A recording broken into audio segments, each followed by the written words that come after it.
की सलातों व सलाम अलैका या रसूल अल्लाह, सलातों व सलाम अलैका या हबीब अल्लाह। अल्लाह के नबी सल्लल्लाहु अलैहि वसल्लम हदीस पाक में इरशाद फरमाते हैं, कुल्लुकुम राइन व कुल्लुकुम मसऊलुन अन रइयतिही। तुम में से हर एक निगहबान है और हर एक से उसकी जिम्मेदारी के बारे में पूछा जाएगा। तुम में से हर एक जिम्मेदार है और हर एक से उसकी जिम्मेदारी के बारे में पूछा जाएगा। आज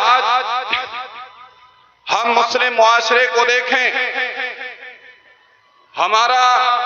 हमारी जो आवाम है वो ये समझती है कि कौम को सुधारना सिर्फ उलमाए किराम का काम है या उलमाए किराम का काम था। नहीं, कौम को सुधारना, कौम की इस्लाह करना सरकार फरमाते हैं हर एक का काम है। कुल्लुकुम राइन व कुल्लुकुम मसऊलुन अन रइयतिही। तुम में से हर एक जिम्मेदार है और हर एक से उसकी जिम्मेदारी के बारे में पूछा जाएगा। एक बाप से ये पूछा जाएगा, क़यामत के दिन उसकी औलाद के बारे में उससे पूछा जाएगा कि जब तुम्हारी औलाद अपनी जिंदगी को नमाजों के छोड़ने में गुजार रही थी उस वक्त तुम कहां थे। एक माँ से ये पूछा जाएगा जब उसकी बेटी बेपर्दगी का मुजाहरा करती फिर रही थी वो उस वक्त में कहां थी। एक बड़े भाई से ये पूछा जाएगा कि जब उसके छोटे भाई बहन अल्लाह तबारक व तआला की नाफरमानियों में अपनी जिंदगी को गुजार रहे थे उस वक्त वो कहां था। लिहाजा एक बाप से, एक शोहर से ये पूछा जाएगा कि जब उसकी बीवी बेपर्दगी का मुजाहरा करती फिर रही थी उस वक्त वो कहां था। लिहाजा हर एक से उसकी जिम्मेदारी के बारे में पूछा जाएगा। आज हम अपने मुआशरे का हाल देखें, जामिया अनीसुल उलूम के जलसे में आने वाले लोगों, एक पैगाम यहां से लेकर के जाओ। एक पैगाम तुम्हें दिया जाता है, हर एक मुसलमान जिम्मेदार है अपने मातहत के बारे में और उससे उसकी जिम्मेदारी के बारे में क़यामत के दिन पूछा जाए। आज हम अपनी रसूमात को देखें, शादी ब्याह की महफिलें देखें, हमारी कोई खुशी की ऐसी महफिल नहीं है जिसमें हमारे मुस्लिम मुआशरे की औरतों की जानिब से जब तक बेपर्दगी का मुजाहरा ना हो जाए।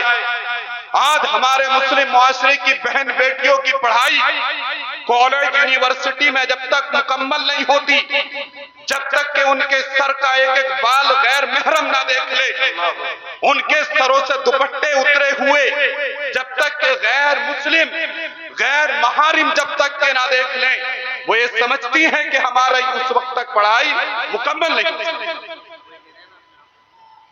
शादी ब्याह की महफिलें आज हमारे मुस्लिम मुआशरे की औरतों की वो शादी ब्याह की महफिलें उस वक्त तक मुकम्मल नहीं होती जब तक के लिहाजा वो बेपर्दगी का मुजाहरा ना कर दें।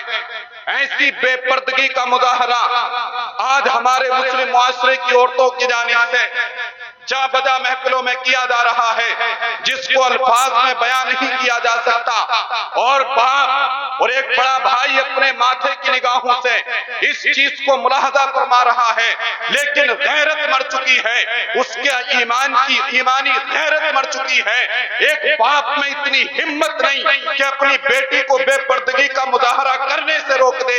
एक भाई के अंदर इतनी हिम्मत नहीं है कि अपनी बहन को बेपर्दगी का मुजाहरा करने से रोक दे। एक शोहर के अंदर इतनी हिम्मत नहीं, इतनी गैरत नहीं रह गई कि अपनी बीबी को बेपर्दगी का मुजाहरा करने से रोक दे। ईमानी गैरत हमारी मर चुकी है। बेपर्दगी का मुजाहरा जब मुस्लिम मुआशरे की औरतों की जानिब से हुआ, उसका फायदा गैर मुस्लिमों ने उठाया। ہماری قوم مسلم کی بہن بیٹیوں کو ارتداد کی جانب لے گئے، مذہب اسلام سے ان کو پھیر دیا اور کفر میں داخل کر دیا۔ لہذا سرکار فرماتے ہیں کلکم راعٍ وکلکم مسئول عن رعیتہ، تم میں سے ہر ایک ذمہ دار ہے اور ہر ایک سے اس کی ذمہ داری کے بارے میں پوچھا جائے۔ سبحان اللہ، بے شک حدیث پاک کے اندر اللہ کے نبی صلی اللہ علیہ وسلم حدیث پاک میں ارشاد فرماتے ہیں جس گھر کی عورتیں بے پردہ گھومتی ہوں، وہ جس مرد کی بیوی بے پردہ گھومتی ہو، ایسا انسان دیوس ہے، یعنی شیطان ہے۔ کلکم راعٍ وکلکم مسئول عن رعیتہ، تم میں سے ہر ایک نگہبان ہے اور ہر ایک سے اس کی ذمہ داری کے بارے میں پوچھا جائے گا۔ نعرہ تکبیر، نعرہ تکبیر، نعرہ رسالت، سید ذاکر میاں صاحب قبلہ، سید ذاکر میاں صاحب قبلہ، نعرہ تکبیر، نعرہ رسالت۔ درود پاک پڑھیں، اللہم صلی علی سیدنا و مولانا محمد مبارک وسلم، صلو علیہ صلاۃ و سلام علیکہ یا رسول اللہ، صلاۃ و سلام علیکہ یا حبیب اللہ۔ تو ہر ایک کی یہ ذمہ داری بنتی ہے کہ وہ اپنے گھر کی عورتوں کو روکے کہ وہ بے پردگی کا مظاہرہ نہ کریں، اور ہماری تمام محافل، چاہے وہ دینی محفل ہو، چاہے خوشی کی محفل ہو، سادہ محفل ہونی چاہیے جس میں پردے کا انتظام ہو، بے پردگی کا مظاہرہ نہ ہو۔ کلکم راعٍ وکلکم مسئول عن رعیتہ، تم میں سے ہر ایک ذمہ دار ہے اور ہر ایک سے اس کی ذمہ داری کے بارے میں سوال کیا جائے۔ تو ہمیں آج اللہ اور اس کے رسول پر عمل اللہ اور اس کے رسول کے حکام پر عمل کرنے کی ضرورت ہے۔ اسی میں دنیا کی بھی بھلائی ہے اور آخرت کی بھی بھلائی ہے۔ اللہ رب العزت کی بارگاہ میں دعا ہے کہ اس کو اپنی بارگاہ میں قبول فرمائے۔ آمین وآخر دعوانا الحمدللہ رب العالمین۔ السلام علیکم۔